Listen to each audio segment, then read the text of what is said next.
चंदनवन एक विशालकाय जंगल था। जंगल में सभी प्रकार के जानवर रहते थे। जंगल में मोती नाम का एक हाथी भी रहता था। मोती हाथी का शरीर काफी बड़ा था। एक बार चंदनवन में दूसरे वन से घूमते घूमते एक सियार आया। सियार ने जब मोती हाथी को देखा तब उसे देखकर सियार के मुंह में पानी आने लगा। सियार हाथी को खाने के बारे में सोचने लगा और मन ही मन सियार का शिकार करने की योजना बनाने लगा। सियार सोचने लगा कि यह हाथी बहुत बड़ा है। अगर मैं इसका शिकार कर लूं तब मुझे कई दिनों तक भोजन की तलाश में भटकना नहीं पड़ेगा।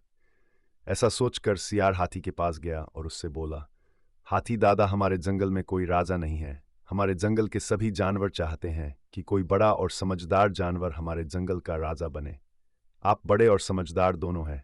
क्या आप हमारे जंगल का राजा बनना पसंद करोगे? सियार की बात सुनकर हाथी खुश हो गया। उसने राजा बनने के लिए हाँ बोल दिया। इस पर सियार ने हाथी को अपने साथ चलने के लिए बोला। हाथी राजा बनने की खुशी में झूमते हुए सियार के साथ जाने के लिए तैयार हो गया। सियार हाथी को ऐसे तालाब में ले गया जिस तालाब में दलदल था। हाथी राजा बनने की खुशी में इतना मस्त था कि वह बिना सोचे तालाब में नहाने उतर गया। जैसे ही हाथी दलदल वाले तालाब में उतरा, हाथी के पैर दलदल में धंसने लगे। उसने सियार से बोला, तुम मुझे कैसे तालाब में ले आए? मेरी मदद करो, मेरे पैर दलदल में धंस गए हैं। हाथी की बात सुनकर सियार जोर जोर से हंसने लगा और हाथी से बोला, मैं तुम्हारा शिकार करना चाहता था, इसलिए मैंने तुमसे राजा बनने की बात का झूठ बोली। अब तुम दलदल में फंस कर मर जाओगे और मैं तुमको अपना भोजन बनाऊंगा। सियार की बात सुनकर हाथी की आंखों से आंसू आने लगे। उसने बाहर निकलने की बहुत कोशिश की। बहुत बार सियार से बाहर निकालने की विनती की, लेकिन सियार ने उसकी कोई मदद नहीं की और हाथी कुछ देर के प्रयत्न के बाद मर गया। हाथी के मरने के बाद सियार हाथी को खाने के लालच में उसकी पीठ पर चढ़ गया।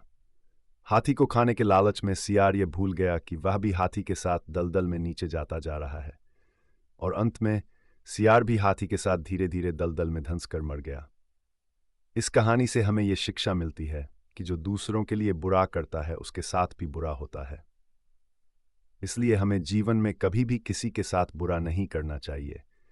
अगर हम किसी के लिए बुरा करते हैं तब हमें भी अपने साथ ऐसा होने के लिए तैयार रहना चाहिए, क्योंकि बुरे कर्म का फल हमेशा बुरा होता है। इसलिए किसी के साथ कभी बुरा ना करें।